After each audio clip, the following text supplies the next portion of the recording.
आप देख रहे हैं मिडनाइट एक्सप्रेस। मैं हूं आपके साथ आचार्य संदीपन और आज हम उत्तर प्रदेश में जनपद बागपत की छपरौली में मौजूद है। एक बार फिर से छपरौली नगर में आ जाने का अवसर मिला है। अभी कुछ दिन पहले मैंने आपको बताया था कि छपरौली की धरती अब अन्न के साथ साथ हीरे भी उगल रही है। आज हम आपको एक ऐसे ही हीरे से परिचित करवाने वाले हैं जिसने एक बहुत बड़ी कंपनी में सिलेक्शन हासिल करने के साथ ही उसने अपने नगर का, अपने जनपद का, अपने परिवार का नाम रोशन किया है। आइए बात करते हैं संयम से, जिन्होंने कंप्यूटर साइंस से बीएससी करने के बाद एमएससी किया और उसके बाद उसने इतना बड़ा अचीवमेंट लिया है। संयम, सबसे पहले मैं आपका स्वागत करता हूं। एक सीधा सा सवाल है मेरा, आपने आईआईटी किया है? हाँ, आपने आईआईटी कहाँ से किया है? मैंने आईआईटी मद्रास से। आपने आईआईटी मद्रास से कौन सा कोर्स किया? मैंने आईआईटी मद्रास से एमटेक करा है, कंप्यूटर साइंस एंड इंजीनियरिंग से। कंप्यूटर साइंस एंड इंजीनियरिंग के सीएससी से आपने किया। लेकिन जो जानकारी हमें मिली कि आपने जो बेसिक कॉलेज किया वो आपने बीएससी किया कंप्यूटर साइंस से। हाँ, यहाँ मेरा एक सवाल आपसे बनता है कि आपने बीटेक करने के बजाय बीएससी को क्यों पसंद किया? मतलब उस टाइम इतनी अवेयरनेस नहीं थी और ट्वेल्थ में अच्छे मार्क्स आए थे और ड्यू में ट्वेल्थ के मार्क्स पे ही एडमिशन होता है। तो उस टाइम ऐसे ही मतलब बीएससी चूज कर लिया था उस टाइम भी, BSc computer science honours. BSc computer science honours आपने इसलिए चूज किया कि उस टाइम बीटेक और बीएससी में कोई फर्क नहीं पता था। हाँ। डीयू और उत्तर प्रदेश की जो यूनिवर्सिटीज हैं हाँ। उनमें आप किसे बेहतर मानेंगे? उत्तर प्रदेश का मुझे इतना आइडिया नहीं था उस टाइम, अभी भी नहीं है इतना, पर डीयू का नाम काफी ज्यादा था उस टाइम। डीयू का नाम काफी ज्यादा था। हाँ, तो इस वजह से डीयू चूज करा। आपने जो 10+2 किया यानी कि हाँ, 12th 12वीं क्लास में हिंदी में बात करूं तो हाँ। 12वीं क्लास आपने पास करी, वो आपने कहाँ से रह करके पढ़ाई? स्कूल है बड़ौत में, जी। उससे ट्वेल्थ पास करी पीसीएम। पीसीएम से हाँ। किया, यानी कि छपरौली में रहते हुए आपने। हाँ, छपरौली में रहती हुई। एक बात और आप बताइए, क्या ये बीएससी आपने किया, बीएससी के बाद क्या बच्चा डायरेक्ट एमटेक भी कर सकता है? नहीं नहीं, बीएससी के बाद आप एमटेक नहीं कर सकते, उसके लिए आपको या तो बीटेक होनी चाहिए या फिर एमएससी होनी चाहिए। एमएससी, तो एमएससी में आपका सब्जेक्ट क्या था? सही, कंप्यूटर साइंस ही था। कंप्यूटर साइंस में। मेरा मतलब कंप्यूटर साइंस तो आपकी एक फील्ड हो गया, क्या इसमें भी अलग अलग सब्जेक्ट होते हैं? सही, नहीं नहीं, एमएससी विद कंप्यूटर साइंस ही थी। MSc with computer science. MSc के बाद मैंने कहीं ऐसे कंपनी में प्लेसमेंट के लिए ट्राई नहीं किया। उसके बाद मुझे ऐसा था कि एक बार मतलब एमएससी मैंने एलिजिबल होने के लिए करा था आईआईटी में। जी। तो उसके बाद अब मुझे आईआईटी में अच्छा, मैं जाना। यही रोकूंगा। आईआईटी के लिए जो एलिजिबिलिटी चाहिए वो एमएससी होनी चाहिए हाँ, या तो बीटेक या फिर एमएससी। एमटेक करने के लिए। हाँ, एमटेक करने के जी। लिए। हाँ, तो मैंने एलिजिबिलिटी के लिए करा था एमएससी। तो फिर मतलब एमएससी के बाद मैं प्लेसमेंट के लिए बैठा ही नहीं, मतलब जो प्लेसमेंट ड्राइव थी डीयू की, तो उसमें मैं बैठा नहीं था। तो उसके बाद फिर मैंने गेट का पेपर दिया और फिर एमटेक के लिए तो गेट में आप पास आउट हुए, गेट में कोई रैंक मिला आपको? 02 आई। 10। संयम, यहाँ एक सवाल और मैं आपसे पूछना चाहूंगा। आजकल आईटी और सीएस, एक दो उदाहरण मेरे सामने आए जब बच्चे को सीएस मिल रहा था, कंप्यूटर साइंस मिल रही थी बीटेक में, बीटेक की बात कर रहा हूँ, लेकिन बच्चे ने जिद की कि मैं तो आईटी ही लूंगा, और वो उसको ना आईटी मिल पाई ना उसे कंप्यूटर साइंस मिल पाया। अच्छे कॉलेज की बात कर रहा हूँ। तो क्या इन दोनों में कोई फर्क है आईटी में या सीएस में, आपके नजरिए से अगर मैं बात करूँ?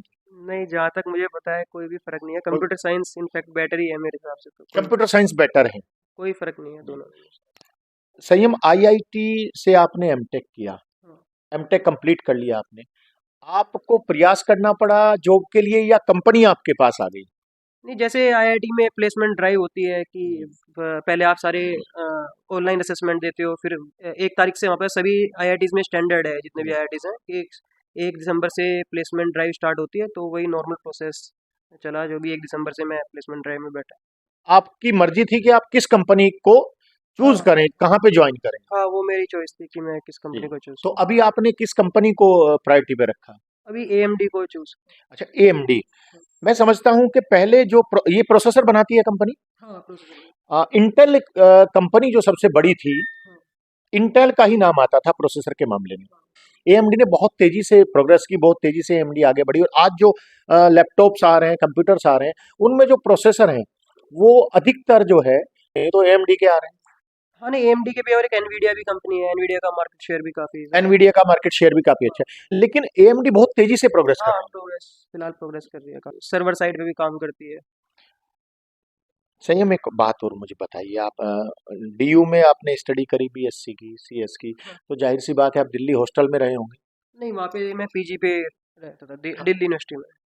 शुरू शुरू में कुछ दिक्कत होती है जब बच्चा बाहर जाता है पढ़ाई के लिए, घर का लगाव जो होता है, क्या घर की तरफ एक अट्रैक्शन होता है कि नहीं जल्दी जल्दी घर जाओ?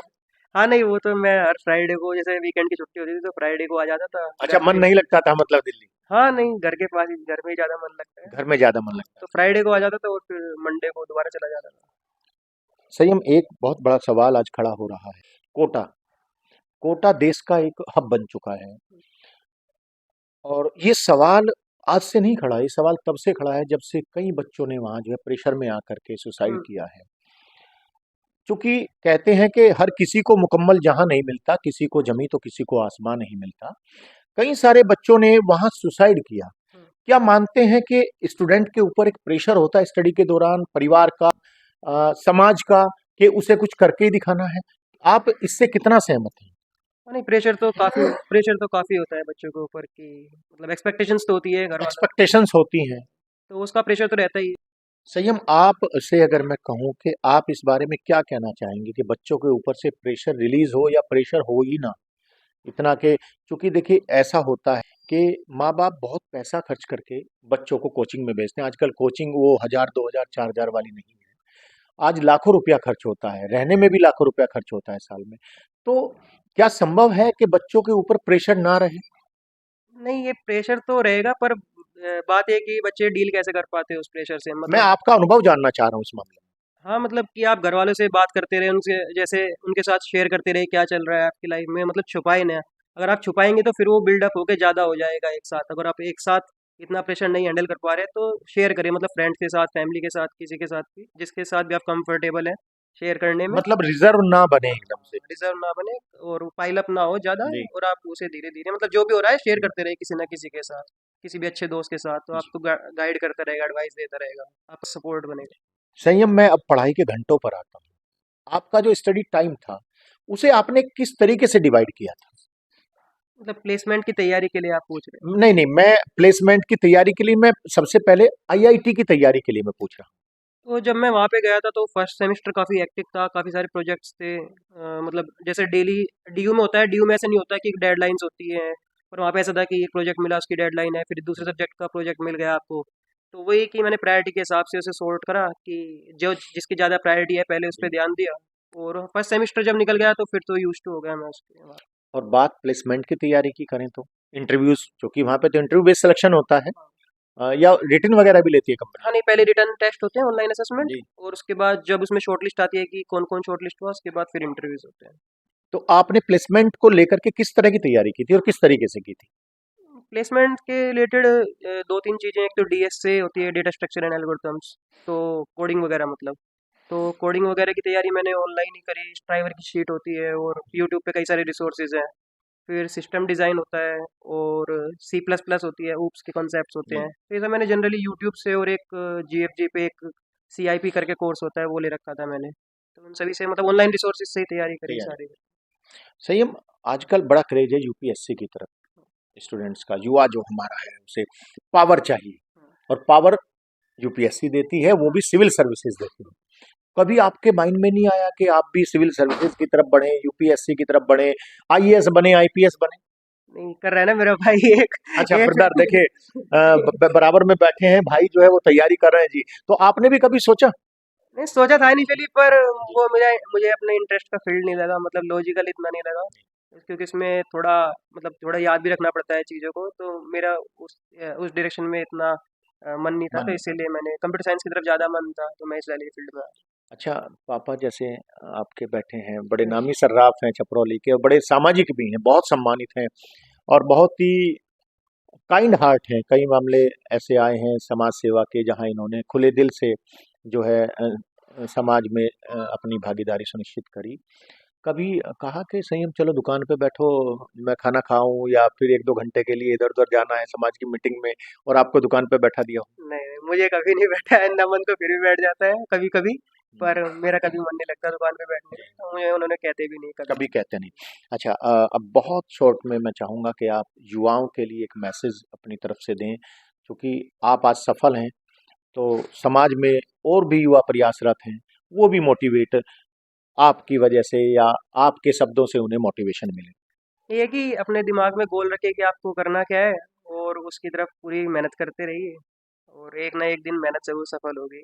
सफल होगी, यानी कि देखिए संयम का ये कहना है कि वही है कि कर्म किए जा फल की इच्छा मत करे इंसान।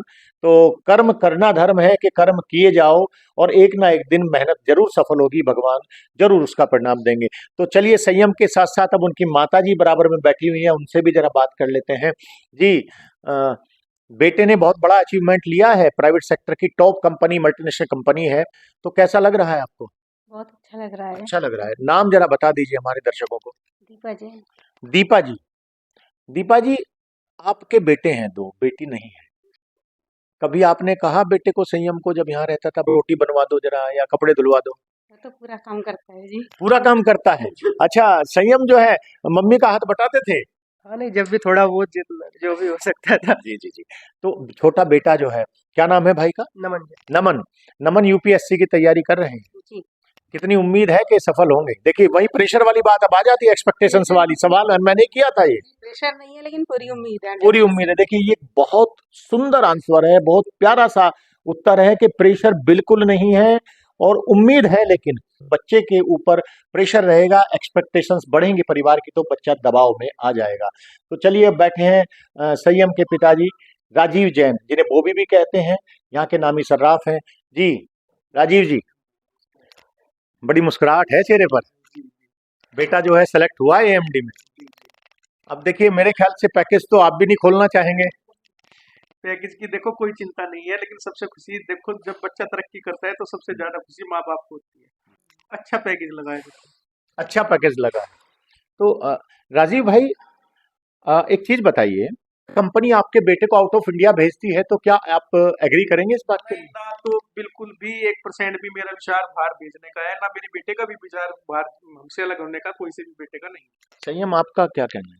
हाँ नहीं, यही है, मैंने अप्लाई भी नहीं करा था किसी फॉरेन कंपनी। कहीं पिताजी ने तो नहीं मना कर दिया कि नहीं बाहर नहीं जाना? नहीं नहीं, वो ऐसी बात नहीं है, मेरी भी इच्छा नहीं है कहीं बाहर आपकी जाने भी की। इच्छा नहीं? अभी भी दूर ही है, बेंगलोर या हैदराबाद। जी तो जी जल्दी जी। से जल्दी कोई अगर ऐसी कंपनी मिल रही है जो नोएडा या गुड़गांव की होगी तो वहाँ स्विच करना चाहूँगा। राजीव जी, दूसरे बेटे आपके बराबर में बैठे हैं, यूपीएससी की तैयारी कर रहे हैं। दो ही आपके बेटे हैं और एक मैं हर बार कहता हूँ, जबकि एक माँ बाप के लिए सबसे बड़ी पूंजी उनके बच्चे होते हैं और वो बच्चे जब सफल हो जाएं तो उन माँ बाप का जीवन सफल हो जाता है। कितनी उम्मीदें हैं दूसरे बेटे से? 100% है। दूसरे बेटे को तो, लेकिन मुझे लगता है दुकान में भी आप हाथ बटाने के लिए। मैंने आज तक भी कोई से बेटे पे भी दुकान का कोई प्रेशर नहीं डाला है जी। जी। अपनी मर्जी से स्टडी करते हैं, अपनी मर्जी से ही सब कुछ इनका काम होता है। जी। दुकान का इनके ऊपर कोई प्रेशर नहीं है। हालांकि नमन बेटा मेरे बहुत हेल्प करता है दुकान के काम में भी। शाम को आने के बाद जितना इससे संभव हो सकता है बहुत ज्यादा हेल्प करता है, लेकिन फिर भी दुकान का कोई प्रेशर इन पर नहीं है। नमन, एजुकेशन की बात करें तो कहाँ तक पहुंचे हैं आप? मैं इधर आ जाऊं जरा, है ना? नहीं नहीं, आप बैठे रहिए बैठे रहिए बैठे रहिए। कहाँ तक पहुंचे हैं आप? भाई चल रही है, अभी तैयारी कर रहा हूँ। यूपीएससी की हाँ जी। ग्रेजुएशन कंप्लीट हो गया? हाँ जी, ग्रेजुएशन। तो आप, आपसे भी मैं सवाल पूछ रहा हूँ कि घर से तैयारी कर रहे हैं, कोचिंग इंस्टीट्यूट से? नहीं जी, सेल्फ भी कर रहा हूँ मैं। अपने सेल्फ दोस्त- कर रहे हैं? अपने दोस्त के साथ कर रहा हूँ। दोस्त के साथ कर रहे हैं। एक सिंपल सा सवाल है, कितने घंटे पढ़ाई करते हैं? वैसे तो मतलब एवरेज के तौर पे तो 8-10 घंटे का आ जाता है, पर मतलब ये डेली फ्लक्चुएट होता रहता है थोड़ा। चलिए हमारी शुभकामनाएं हैं नमन आपके साथ कि आप जो है सिलेक्शन लें यूपीएससी में। तो आपने देखा, ये मेरे बराबर में संयम जैन बैठे हैं, इनकी फैमिली बैठी है, इनकी माता जी दीपा जैन है, पिताजी राजीव जैन है, भाई नमन जैन है। बहुत ही यहाँ की धार्मिक फैमिली है छपरोली नगर की, और बहुत अच्छे व्यवसाय भी माने जाते हैं। संयम ने एक बहुत बड़ी बात कही है कि स्टूडेंट के ऊपर प्रेशर नहीं होना चाहिए, उम्मीदें रखनी चाहिए, लेकिन एक्सपेक्टेशंस इतनी भी ना हो कि बच्चा प्रेशर में आ जाए।